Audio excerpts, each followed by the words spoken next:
नमस्कार विद्यार्थी मित्रांनो. तर आज आपण वर्तन अभ्यासाच्या पद्धती पाहणार आहोत. तर वर्तन अभ्यासाच्या मेन दोन पद्धती आहेत, शास्त्रीय आणि अशास्त्रीय.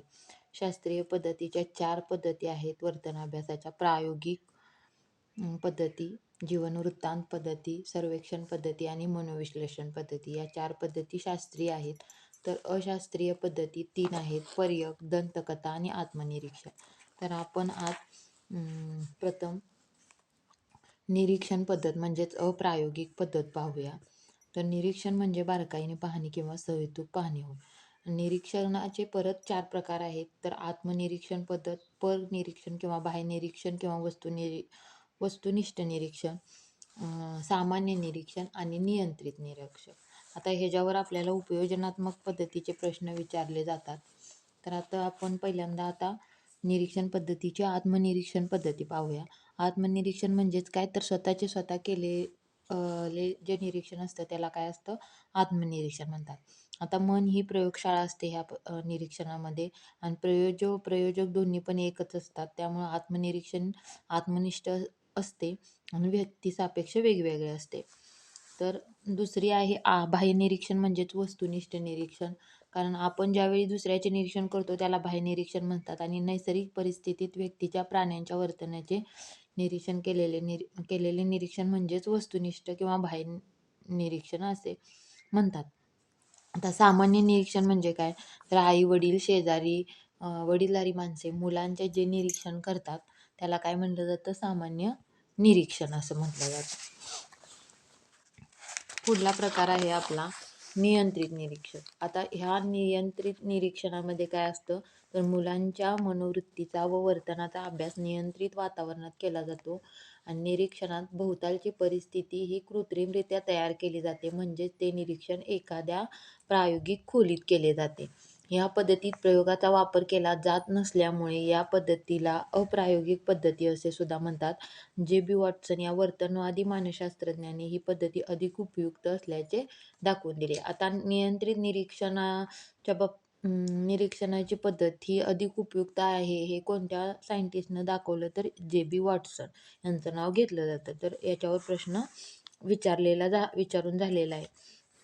प्रायोगिक पद्धती म्हणजे काय बघा. प्रयोग म्हणजे नियंत्रित वातावरणात केलेले निरीक्षण.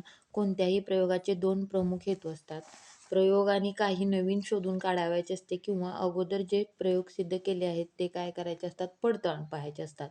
या पद्धतीने मुलांचे 2 गट केले जातात. पहिला गट हा नेहमीच्या पद्धतीने ठेवला जातो, तर दुसरा गट हा प्रायोगिक गट असतो. ही झाली प्रायोगिक पद्धत. आता सर्वेक्षण पद्धती म्हणजे काय, तर सर्वेक्षणाचा अर्थ म्हणजे पाहणी करणे, किंवा सर्वेक्षण पद्धतीमध्ये मुलाखत आणि प्रश्नावली या 2 साधनांचा सुद्धा उपयोग केला जातो सर्वेक्षण पद्धतीमध्ये. चौथी आहे जीवनवृत्तांत पद्धती.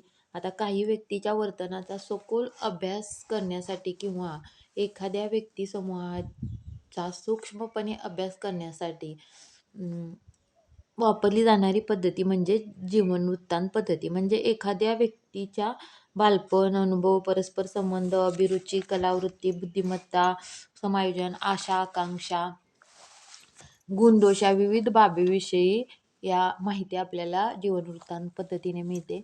आणि व्यक्तीच्या जीवनातील समस्यांचे निदान करण्यासाठी शैक्षणिक क्षेत्रात एखाद्या अध्ययनार्थी खूप मागे पडतो, किंवा कधी कधी एखाद्या विद्यार्थी विध्वंसक बनतो, त्यावेळेला आपल्याला काय या पद्धतीचा वापर करता येतो. म्हणजे या पद्धतीने आपल्याला निदान करता येतं व्यक्तीच्या जीवनातील समस्यांचं.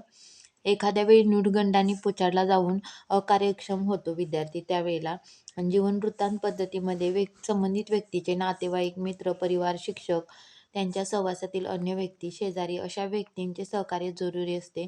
या सर्वांकडून वेगवेगळ्या मार्गाने माहिती मिळवली जाते, आणि परत त्याच्यावर काय केलं जातं, संश्लेषण करून काय केलं जातं, उपयोजन केलं जातं. पूर्वीच्या आठवणी, अनुभव, निरीक्षण, मुलाखती, प्रश्नावली, मानसशास्त्रीय कसोट्या यांचाही आधार जीवनवृत्तांत पद्धतीमध्ये घेतला जातो. या पद्धतीचा वापर करून फ्रायड यांनी वर्तनाबाबत क्रांतिकारक उपपत्ती मांडली. या पद्धतीचा वापर केल्यामुळे अन्य मार्गाने उपलब्ध न होऊ शकणारी माहिती व उपयुक्त माहिती सुद्धा आपल्याला महत्त्वपूर्ण अशी माहिती मिळू शकते जीवनवृत्तांत पद्धतीमुळे. आणि या पद्धतीचा वापर करून फ्रायड यांनी काय केलेले आहे, फ्रायड या मानसशास्त्रज्ञानं क्रांतिकारक अशी उत्पत्ती मांडलेली आहे जीवनवृत्तांत पद्धतीचा वापर करूनच. श्रेष्ठ व्यक्तीच्या जीवनाचा अभ्यास करून त्यांना श्रेष्ठत्व कशामुळे प्राप्त झाले याचा शोध जीवनवृत्तांत पद्धतीच्या आधारे घेता येतो. तर अशा पद्धतीनं आपण वर्तन अभ्यासाच्या पद्धती पाहिल्या. वर्तन अभ्यासाच्या शास्त्रीय पद्धतीमध्ये प्रायोगिक जीवनवृत्तांत, निरीक्षण पद्धती म्हणजेच अप्रायोगिक पद्धतीसुद्धा आपण पाहिली. तर आता या एवढ्या पद्धती आपल्याला महत्त्वाच्या आहेत. थँक्यू.